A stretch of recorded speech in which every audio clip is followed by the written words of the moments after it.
In the shadowed opulence of a Manhattan penthouse, where crystal chandeliers wept light onto marble floors colder than winter's bite, Helena Vanderbilt gazed out at the glittering skyline that mocked her every dream.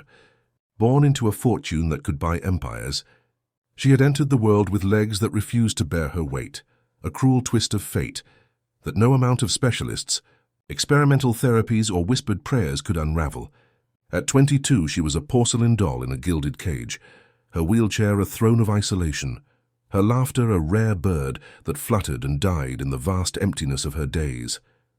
Her father, Harlan Vanderbilt, the steel magnate whose name echoed through Wall Street like thunder, watched her with eyes hollowed by guilt. "Money moves mountains, darling," he'd say, his voice cracking like fine china under strain. "But it can't mend what's broken in you." Eleanor would smile then, a fragile curve of lips that hid the storm inside. Why me? Why this prison of flesh, when the world beyond her windows pulsed with life she could only touch in dreams?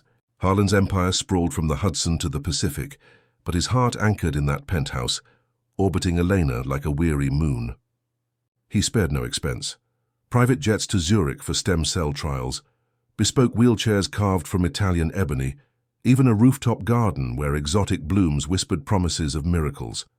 Yet as the years blurred into a haze of sterile hope, Eleanor's spirit frayed at the edges. She devoured books on philosophy and poetry, finding solace in verses that spoke of souls unbound by bodies. "The body is a river," Rumi once wrote, and she clung to that, imagining her legs as a dammed stream waiting for the flood of will to break it free. But doubt was her constant shadow, creeping in during the quiet hours when the city lights blurred into tears. Her friends, those polished socialites who drifted in for charity galas, offered pity wrapped in designer sympathy, their visits as fleeting as champagne bubbles.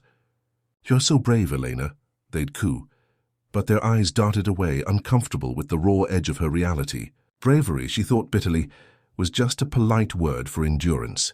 What she craved was not courage but connection, a hand that saw beyond the chair to the girl who yearned to dance in the rain.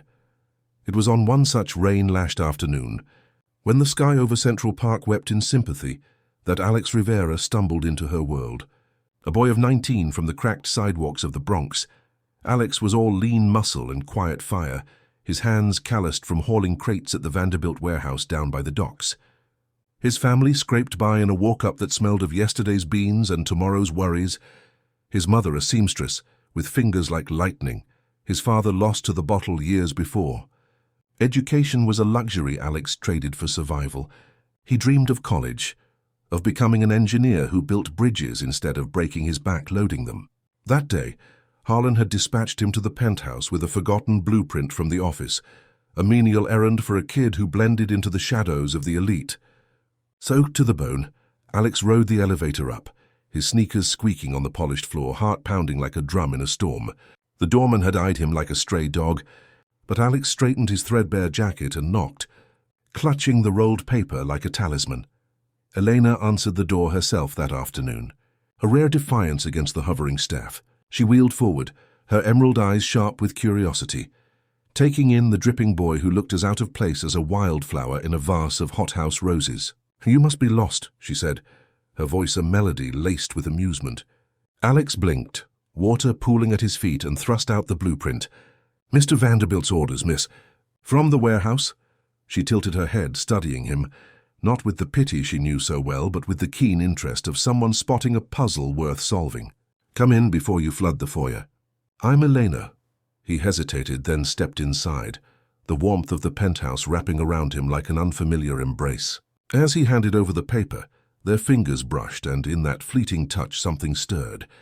A spark neither could name. Harlan was away at a board meeting, the staff dismissed for the hour. So Eleanor invited him to the solarium, where sunlight pierced the rain like golden arrows.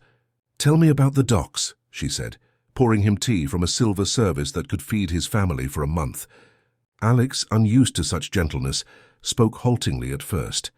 Of the gulls wheeling over rusted ships, the camaraderie of men who shared smokes and stories under sodium lamps.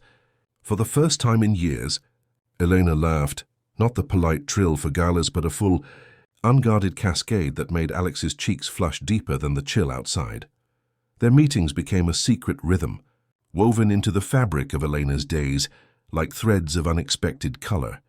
Alex returned not with blueprints, but with excuses. A misplaced invoice, a question about shipments, each visit a bridge across the chasm of their worlds.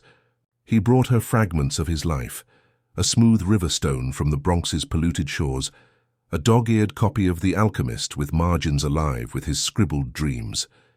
In return, Eleanor shared her books, her sketches of imagined adventures, cities she might never see, skies she longed to soar through. They talked for hours in the solarium, the rain a constant companion pattering against the glass. Alex never once mentioned her chair. Instead, he spoke as if her legs were merely resting, waiting for the right moment to rise. "You know," he said one twilight evening as the city ignited below them, "my abuela used to say the soul walks where the body cannot." She was blind as night but saw more than most. Eleanor leaned forward, her heart a bird beating against ribs. "And what do you see, Alex? When you look at me?" He met her gaze steadily, his dark eyes holding the depth of forgotten stars. "I see a girl who could outrun the wind if she believed it." But belief was a fragile thing, eroded by the relentless tide of reality. Elena's nights grew heavier, haunted by dreams where she ran through fields, only to wake tangled in sheets, her legs leaden weights. Harlan noticed the shadows under her, eyes the way her smiles faltered like candles in a draught. He doubled down on his quests, summoning a renowned neurologist from Johns Hopkins, who poked and prodded with instruments that hummed like indifferent gods. "Psychosomatic, perhaps," the doctor murmured over coffee in the study, his words slicing through Harlan like a scalpel. "Trauma from birth compounded by, well, the weight of expectations." Harlan's fist clenched around his mug, cracking the porcelain. Psychosomatic, as if his daughter's pain were a mere fancy, a whim to be willed away. He stormed from the room, vowing to fund a new research wing in her name, anything to silence the doubt gnawing at his empire's core. Eleanor overheard from the hall, the word lodging in her throat like a thorn. If it was all in her mind, then she was the jailer, not the jailed. The realization coiled inside her, a serpent of self-recrimination, poisoning the fragile joy Alex had planted. Alex sensed the shift, the way Elena's laughter dimmed to echoes. He pressed gently, sharing stories of his own scars, the jagged line on his palm from a warehouse accident, the ache of burying dreams under the grind of survival. "Pain's just a teacher, Elena?" he said one stormy afternoon, thunder rumbling like distant applause. "It shows you what you're made of." She wheeled to the window, tracing rain trails with her finger, her voice barely above the downpour. "What if I'm made of glass, shattered before I even began?" Alex knelt beside her, his hand hovering near, hers not touching, but close enough to bridge the air between.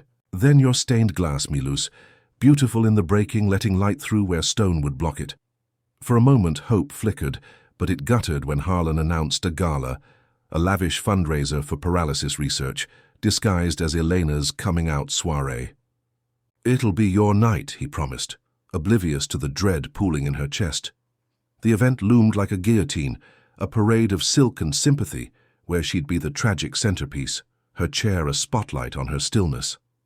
The night of the key. Gala arrived swathed in autumn chill, the Vanderbilt ballroom aglow with 1,000 candles that danced like fireflies in a jar. Eleanor descended in a gown of midnight silk, her wheelchair gleaming under the chandeliers, Harlan at her side like a sentinel.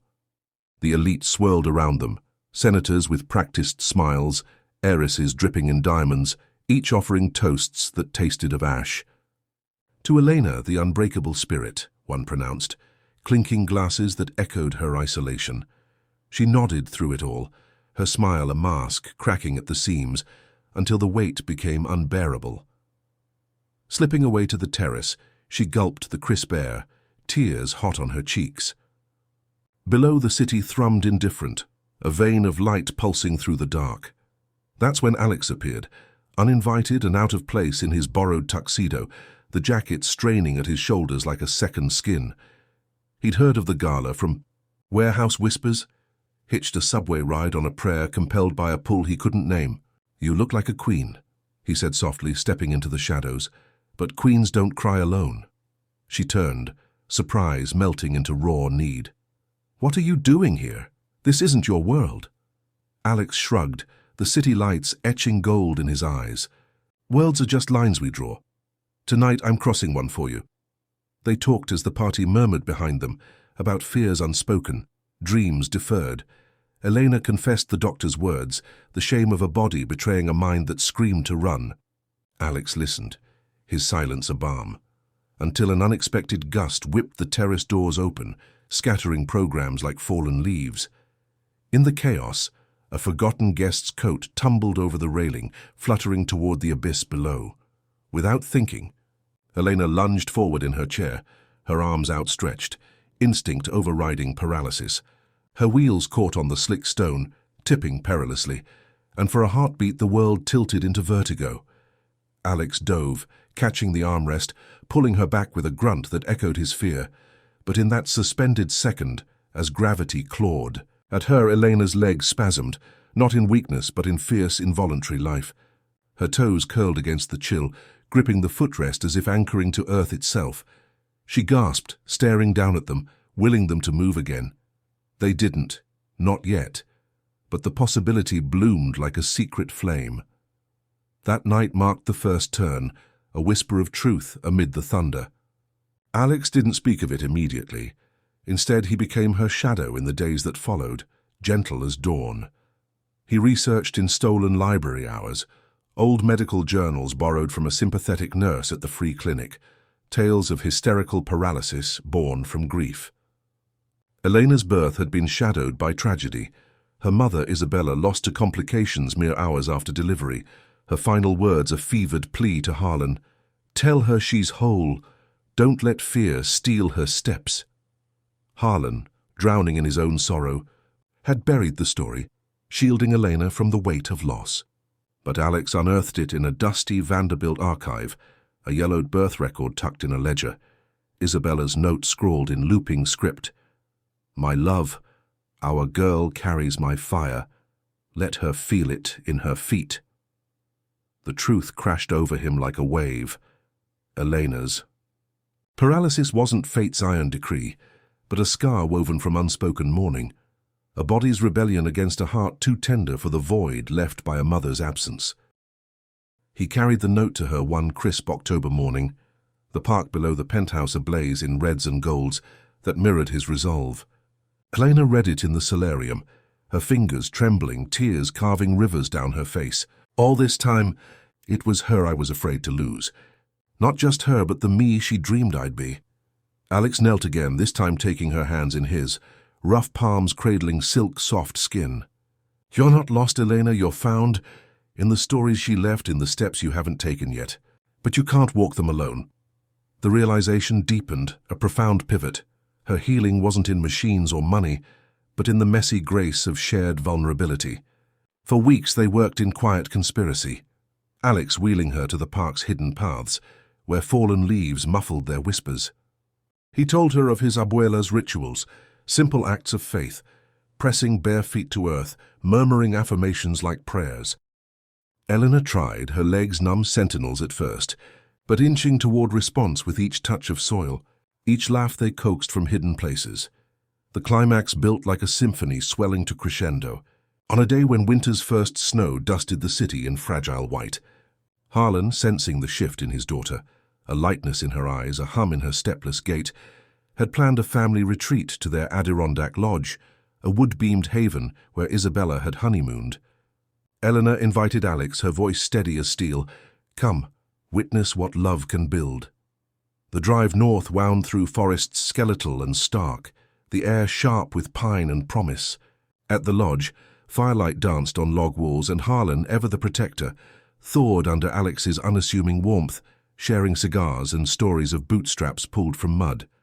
But it was Elena who orchestrated the peak, wheeling to the frozen lake at dawn, Alex at her side, the snow a blank canvas under steel-grey skies.